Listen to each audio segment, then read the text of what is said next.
Now, after understanding what is meant by electrolytes, what is meant by non-electrolytes, in electrolytes what is strong, what is weak. Now, next thing we have to understand, that is acids and bases. This is a term which we have been hearing for a long, but we understand these terms with various other ways. In this specifically, I am going to explain you the acid and bases terminology on three different theories. So, the first theory in this we are going to use, that is Arrhenius theory. Arrhenius theory is a theory which is applicable to define acids and bases with a condition that they have something that is hydrogen ion and hydroxide ion. So, what are acids according to Arrhenius? It is a substance which contains hydrogen and gives rise to H plus ions in aqueous solution. Means all those components who has hydrogen, they are not acids, but they have hydrogen and in their aqueous solution they can generate H plus ion. Then we call them as acids.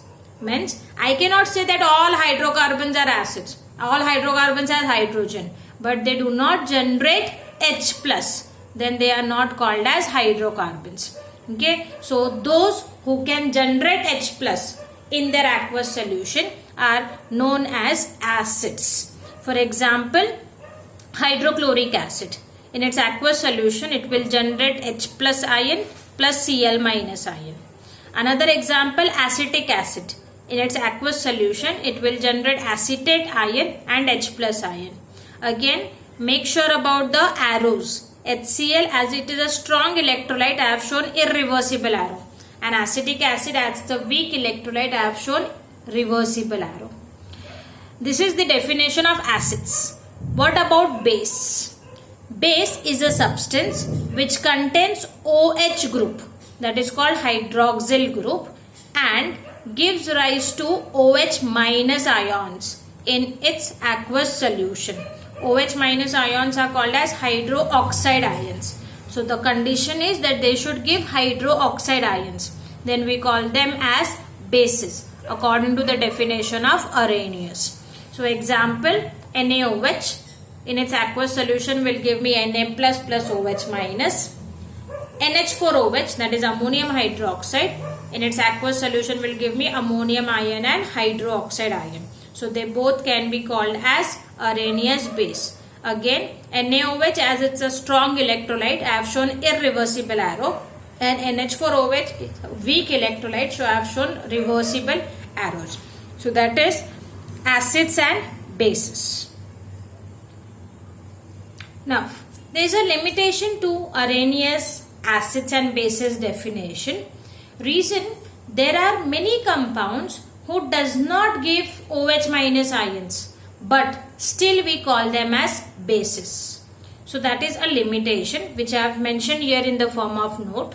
Arrhenius theory is applicable only to aqueous solution.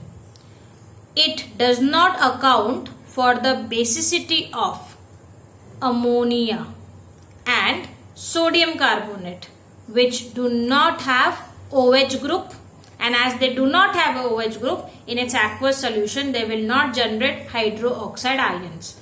But still, ammonia, we also say it's a base. Sodium carbonate is also a base. So that is a drawback of Arrhenius theory, that it could decide acids and bases only on one thing, that is, can it generate H plus ions or it generate OH minus ion.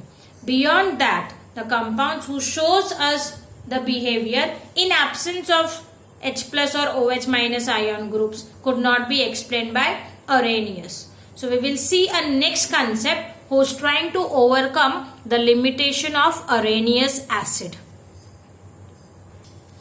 The limitation of Arrhenius concept of acid and bases was tried to overcome by Bronsted-Lowry theory. This theory has been a broader vision compared to that of Arrhenius. According to Bronsted and Lowry, acids is a substance that donates a proton, means H plus ions, to another substance. In this, it is not telling you always that it need to be in its aqueous solution form. Anyone who can donate H plus ion to another substance can be called as acids. Whereas bases, it's a substance that can accept a proton from another substance. So the donor of H plus are called acids. Acceptor of H plus are called bases according to Bronsted and Lowry theory. So if I have to explain you with the example, I am taking here HCl and this time I am using NH3. In its aqueous solution, HCl gives out H plus and becomes Cl minus. NH3 accepts that H plus and becomes NH4 plus. So if you could see in this, HCl being a donor of H plus can be written as acid, and NH3 being an acceptor of H plus is written as base. Now the question arises, why is this acid 1 and base 2?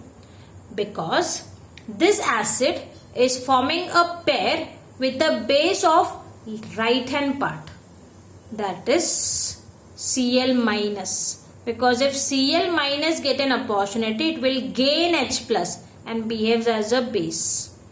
If NH4 plus is given an opportunity, it will donate H plus and behaves as an acid. So this acid forms a pair with this, that is acid 1 and base 1. Now specifically what this pair is called? It is called conjugate acid base pair. Whenever we show a reaction between one acid and one base, it will form two conjugate acid base pair. Now what is specific about that conjugate acid base pair? A pair of an acid and a base differing by a proton, that is they have a difference of only one H plus, is said to be acid base conjugate pair. Means the difference between the two should be only one H plus. So if I compare HCl and Cl minus, there is a difference of only one H plus. This will be a donor, so it will behave as acid. This will be an acceptor, so it will behave as base. Similarly, if I compare NH3 and NH4 plus, NH4 plus will donate H plus, so it will behave as acid, and NH3 will accept H plus, so it will behave as base. So acid 1 and base 1 is your first conjugate acid base pair. Acid 2 and base 2 is your second conjugate acid base pair. Many a times in our exercise questions is asked where they give you one acid and ask you to write its conjugate base, or they give you one base and ask you to write down its conjugate acid. So remember, if they are giving you acid and asking you to draw its conjugate base, so you have to minus 1 H plus. If they have given you base and asking you to write down its conjugate acid, then you have to add 1 H plus. And according to that, you have to also make sure about the tallying with their charges. So that is Bronsted and Lowry theory, which defines acids as proton acceptor and bases as which defines acid as proton donor and bases as proton acceptor. Now, the drawback of Lowry and Bronsted theory is that it is specifically talking about H plus acceptor and H plus donor. But there are many acids who does not have H plus donating capacity. Rather, they do not have H plus, but still we define them as acids. So that limitation has been tried to overcome by the next theory called as Lewis theory. Now, Lewis theory has defined acid as any species that accepts a share in an electron pair. Means here it is talking in terms of electrons. So the one who accepts a share in an electron pair is called as Lewis acid. Whereas Lewis base is any species that donates a share in an electron pair.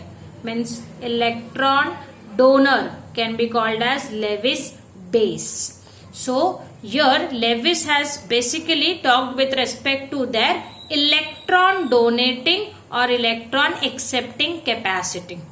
If I have to make you understand with the help of example, the first example we have, that is where you have only H plus. Now this H plus will not be donated directly. Now this H plus, if it combines with ammonia NH3, H plus means it is without electron, whereas ammonia has one lone pair of electron with it. So this pair of electron will be forming a point of attraction for this H plus. So if given a chance, this H plus will form a bond with ammonia because of this lone pair of electron. So it will share this electron pair by accepting, right? So in this case, it will form a coordinate bond. This coordinate bond is always from donor to acceptor. So the acceptor, that is H plus, will behave as acid. Donor, that is NH3, will behave as base, forming a ammonium ion, which is NH4 plus. But in this, all bonds will not be same. There will be 3 NH covalent bond and 1 NH coordinate bond. Next example we can take is BF3 and ammonia. Now BF3, if you remember, it is an electrophile. Why it is an electrophile? Because in this our boron atom has an incomplete octet. As it is an incomplete octet, if given a chance, it will always try to form a bond with a molecule who has that extra pair of electron, that is lone pair of electron. So in this case again, BF3 and NH3 when forms a bond, it will be a coordinate bond where NH3 is a donor, so it behaves as a Lewis base, and BF3 is an acceptor, so it will behave as a Lewis acid.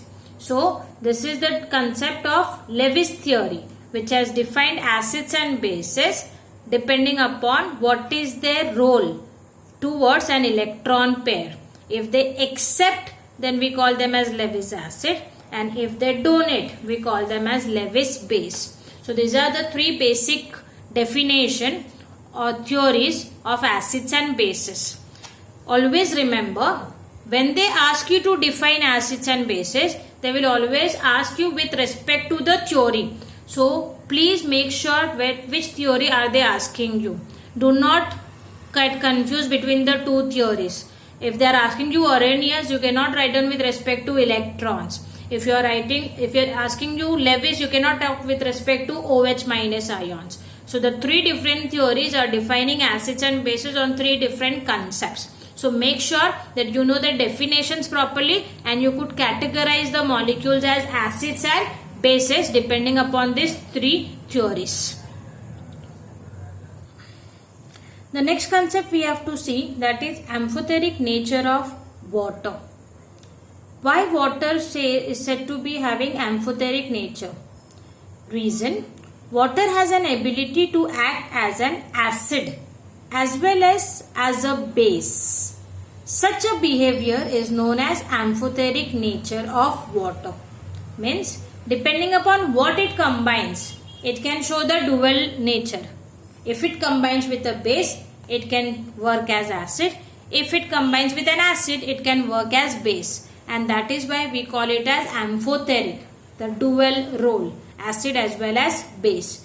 So as to show you the examples, the first one, when water combines with ammonia. Now ammonia being basic in nature, in this case H2O donates its H plus over there. As it donates H plus, H2O behaves as an acid, forming hydroxide ion and NH4 plus ions. Okay, so this would be one thing, where when it combines with a base, water behaves as an acid. Let us take another example where water is combining with acid.